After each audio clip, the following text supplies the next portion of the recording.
Welcome to Psychoanalytic Perspectives on Racism in America. This series explores the enduring presence of racism and the psychoanalytic mechanisms that sustain it, drawing inspiration from key works and current research. Hosts Dr. Karen Messina and Dr. Felicia Powell-Williams explore the complexities of racism through the lens of psychoanalysis as they foster a crucial dialogue on racial inequality. Here are your hosts. Welcome to Psychoanalytic Perspectives on Racism in America. I'm Dr. Karen Messina, and I'm pleased to be joined by our regular co-host, Dr. Felicia Powell-Williams. Today we're going to talk about something really important. And I also want to say, during our very first podcast, we talked about Dr. Martin Luther King Jr.'s book, and we're going to talk about his last book, and we're going to talk about it again today. So it feels like an anniversary of sorts. Yeah. Yeah. So I think it's good that we're weaving that into the discussion of intergenerational impact of erasure. And in his book, Where Do We Go From Here? Chaos or Community, Dr. King talked about a world house where we must learn to live together as a family or perish. And actually, I have the book here, and this information about a world house, there's a paragraph, and I'd like to read it because I think some people may be familiar with the book, but not this concept. Some years ago, a famous novelist died. Among his papers was found a list of suggested plots for future stories. The most prominently underscored be this one. A widely separated family inherits a house in which they have to live together. This is the great new problem of mankind.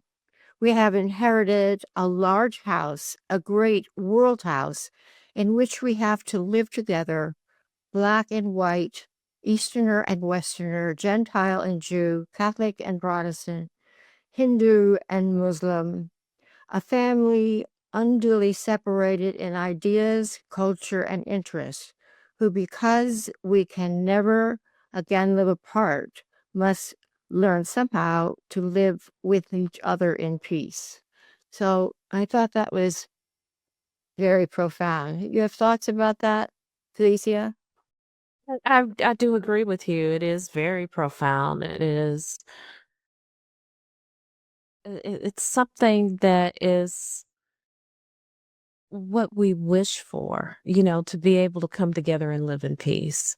You're looking at these two parts, but how do you integrate them to where there is something that is moving, something that is a way in which we could share and be together without it being threatening. And Yeah. so I think that that was just a beautiful introduction to our podcast today. Well, great. I'm glad we're in agreement with that. I'm really impressed every time I pick this book up because it's so right on. It's right on the money. If we had done the things when this book was written, or any time from that time until now, we wouldn't be in the shape we're in today, I don't think. So anyway, to move along, the episode will focus today on analytic theory and social justice, as these concepts are described in the book, as well as specific events that have occurred in Minnesota, right, in the U.S. Let me say briefly that historical trauma is the psychological barrier to that house that Dr. King was talking about. It's a collective trauma, an accumulation of numerous traumatic events experienced by a community. In Minnesota, we recently saw a protester get shot in the face during an ICE demonstration. This isn't just a singular 2026 event. It's a devastating travesty, and it's an echo. It triggers the historical trauma of communities. Who has seen state-sanctioned violence for generations? Our communities. Dr. King noted, the whirlwind of revolt will continue to shake the foundation of our nation until the bright day of justice emerges. So, from a psychological psychoanalytic perspective, this revolt is a resurfacing of unresolved conflicts that have already occurred, and fundamentally, it's erasure. So, Felicia, how about Yeah. the pathways of transmission? Can you talk about that? Yeah, I've had many thoughts about that and referenced quite a bit of analytic reading. And I know that when we look at the conflict in Minnesota, as you're bringing up, the pathways of transmission, are really visible. And I stick with one thing in particular that just kind of branched out in analytic thinking for me, and it's the protester, who represents a generation that has inherited the unnamed and the unwanted experiences of their own ancestors. And so, in thinking about that, one of the things that came up for me was these 5 components to protest. Because often we hear, especially in child work, when the child begins to protest, they get louder. There's something that they feel someone is not hearing. And I wondered about these 5 things, and it's the very first one that seems to really resonate with me, but I'll read these 5 first. So one is protest as the return of the repressed, and I'll come back to that. But also as number 2, a collective identification. And then number 3, it would be, protest as a resistance to symbolic authority. And then also in protesting, we're dealing with affect. We're dealing with all of the anger and the hope and the sadness and the grief. Those things seem to come up as well. And then protest as just a working through or an acting out. But as I said, I wanted to kind of sit a little bit with the first one and looking at protest as a return to the repressed. And in doing that, the whole classic Freudian logic, first those social systems that come up like states, institutions, norms, those particular things, the desires, the grievances, all of that comes up, it leads us to what looks like maybe for us more of a political demand. It's also an emotional discharge and an emotional discharge in relation to rage and humiliation. But then it also, with protest, it feels overdetermined, with this whole immediate trigger of, the law, the killing, all of those particular pieces that we're seeing socially that's happening. But it's also really meaningful for us to keep in mind that it's the protest is not necessarily this pathological way, but it's more so a telling us of something that has been disavowed too long. So I kind of sit with that as we start to explore pathways of transmission, because what are we carrying ancestrally that does tend to get, in this particular way, cast out into all of these other factors that I mentioned. Very good point. Excellent point. And Yeah. it reminds me of unresolved grief. Patients Oh, come yes. and they talk to us about some tragedy, something that they've gone through that they haven't mourned. I don't think we often think about the mourning of a full group. But what happens when people or groups can't mourn?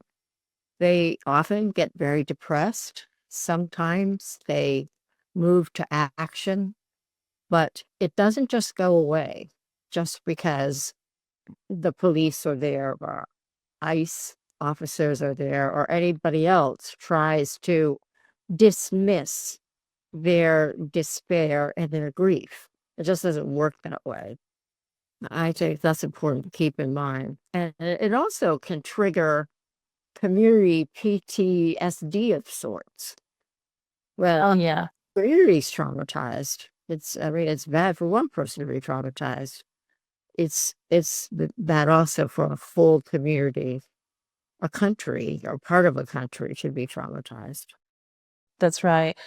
I think that you're bringing up, some really important pieces here for us to think about today, and I think that as we start to look at just the unresolved grief, as you're putting it, it's a loss sometimes that it's really hard to be acknowledged. Yeah. It really is. And then it leads us into this other area of addressing that whole cultural compulsion to just kind of repeat. And then we end up in, as Dr. King shared with us, this whole thing with chaos and community, or chaos versus community. And then we do end up in a return of the repressed, and he really warned us so eloquently, that darkness cannot drive out darkness. And only light can do that. And so, and if we look at it from Freud's repetition compulsion, that explains why society just keeps, ending up back into all of these places. And one, for example, as you mentioned earlier, like in Minnesota, for example. And if we don't process, the historical pain and the exclusion, we're really culturally compelled to repeat the conflict. Yeah. And we're talking about not only the social conflict, but even that internal conflict that seems to keep coming up. But then, there's still other pieces such as historical silence and embodied history. And we do know with historical silence that the suppression of the protesters' narrative can be, like an active mechanism of an eraser. And so there's those pieces for us to consider. And I mean, we could talk a little bit as well about the embodied history. But, with the embodied history, it just leaves us more with a biological imprint of slavery and systemic exclusion. And many of those pieces just really mean for us some of the past. A nice way to put it is the past is physically present. I'll say it I, that way.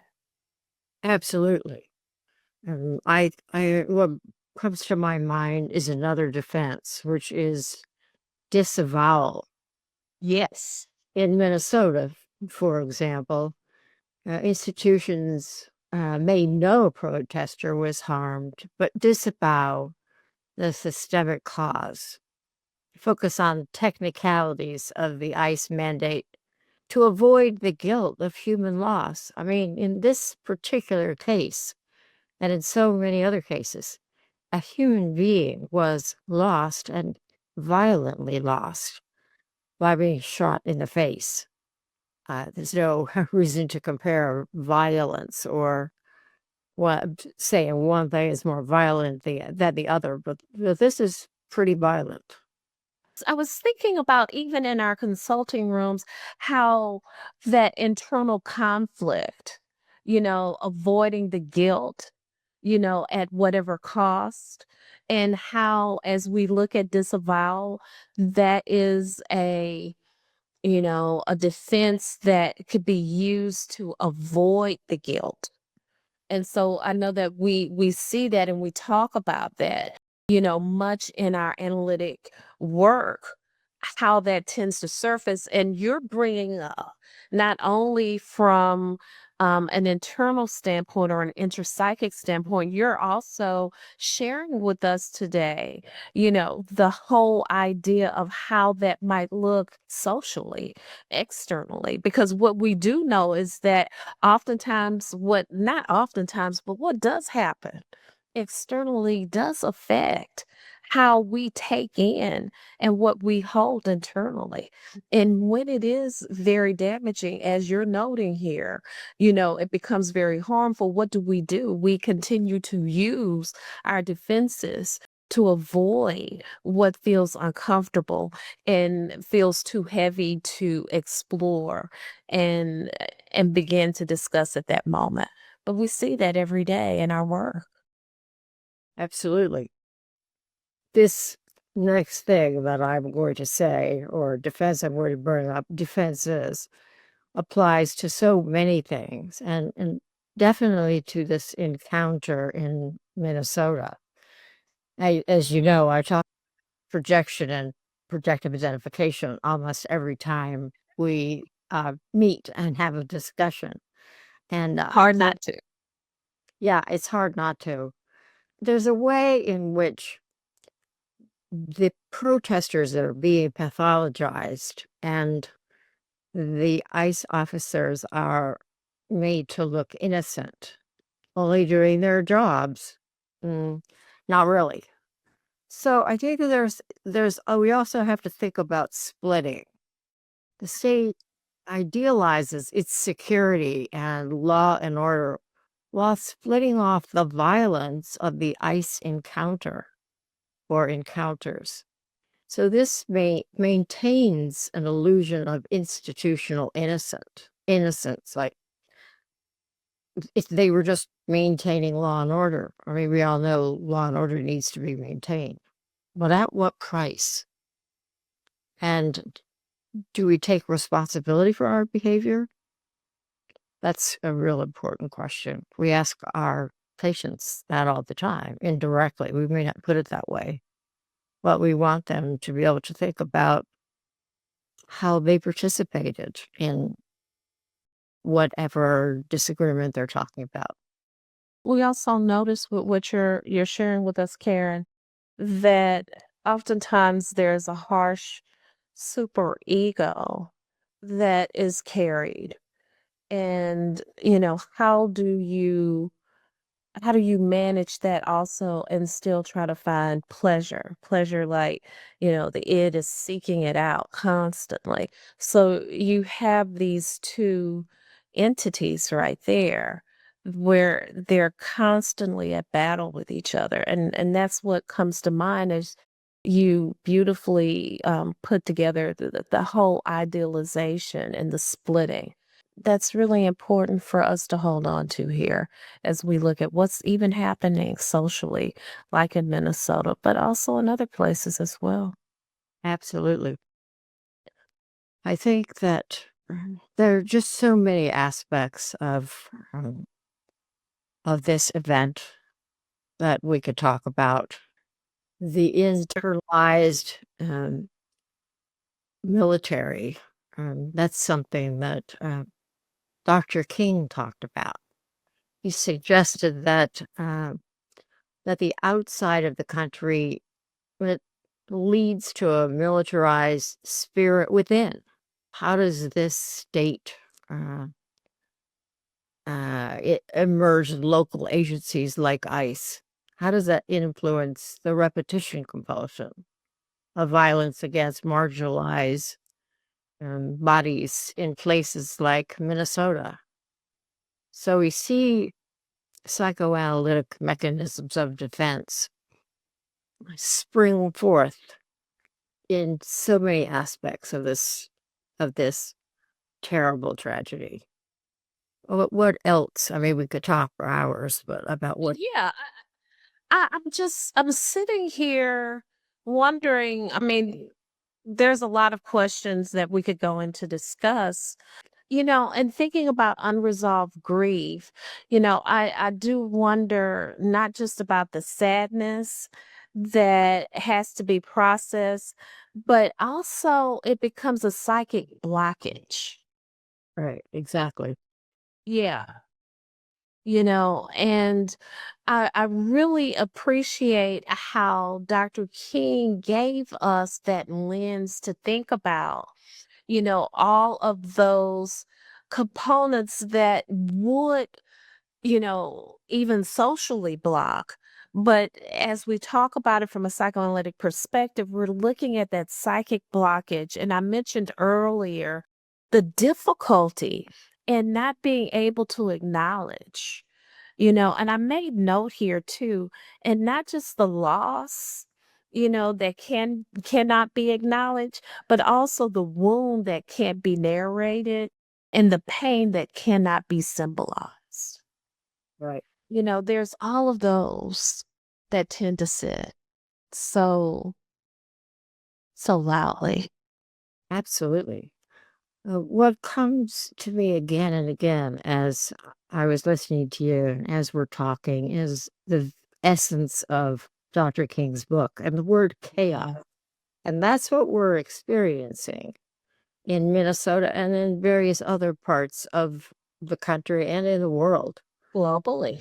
And it's a refusal to see our neighbor as a brother. So how can you have a community if you can't accept the person in your community who lives next door or across the street or in some other area? We have to be able to have a sense of community if we're going to move forward in a peaceful and, I might add, democratic manner. I'm left with this particular question. How does the psychoanalytic concept of unresolved grief fuel the chaos King described? And can it really be built without first addressing the historical, erasure of the minority experience? So I wonder about that too. That's a question. It's a long question, probably have many parts to it, but something that's really important to sit with. And I hope that many of those who are viewing could take that in Yeah. and begin to think about that. Well, I think one of the last points I'd like to make, and then please add to it or add your own last point.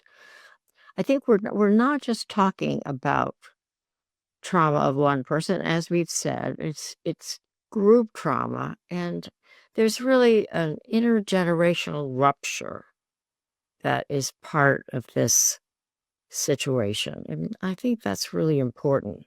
Somebody's been ruptured. If you think of a physical part of a body being ruptured, some mending, some healing has to take place. Otherwise, I mean, we know how that story goes. So what happens with the whole community and with various generations if there's a rupture and no repair? There's a couple of things that come to mind, and hopefully we have time for me to get into that. But what happens to the whole community? And what we can see is that with community, there seems to be connections, Yeah. and those within community become even more connected and are able to be even with the differences, but to collaboratively, collectively be able to recognize how to build and how to sustain and protect that community. And so I sit with that and I wonder with you and with those who are viewing, what would that be like?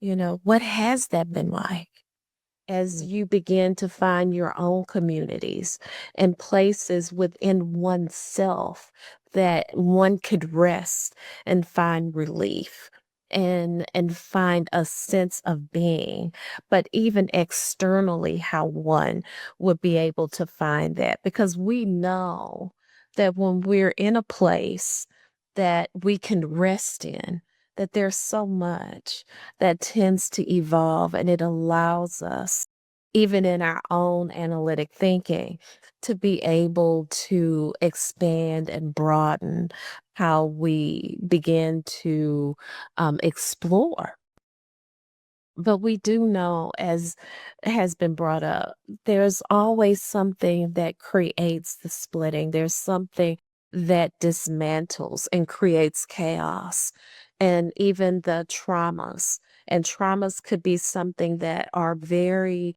large, and it could occur. It could have one occurrence, but it could be multiple occurrences. It could be recurrent. And what we've been experiencing as a people is that there's been these recurrence of these small things that seem to be shocking.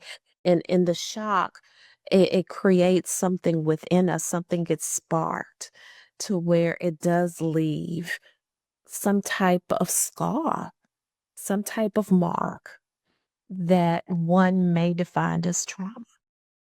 But also, I think it's a major roadblock to community building. It So, keeps community, from being able to. yeah. So community can't be built. And therefore, it seems like Dr. King's question, right now, it seems like the answer leans towards chaos with the hope that we can move to community. I want to leave us with something that really resonated me with Dr. King. I wrote this down because I just want to make sure that I respect what he shared with us, and get this clear. But when I talked earlier about protests, I was reminded from his writing, that protest is in psychoanalysis, it doesn't say protest is good or bad. Let me say it that way. But I think it does leave us with these things to hold on to. What psychic conflict is being staged here? So as we're talking about socially what's happening, if we could think about interpsychically what's happening too. What is the conflict within us? What is happening to where these defenses that we discussed here are being useful in a way to defend against something? But what desires and fears are being spoken? What is that about? And then also, what is society refusing to hear? That's critically important. Maybe we could save that for the next time. Yeah. This feels to me like there could be a part 2. So we'll talk about that and see. Maybe there will be. All right. It's always a pleasure to be with you and to share Same here. this topic, and we'll be together again very soon.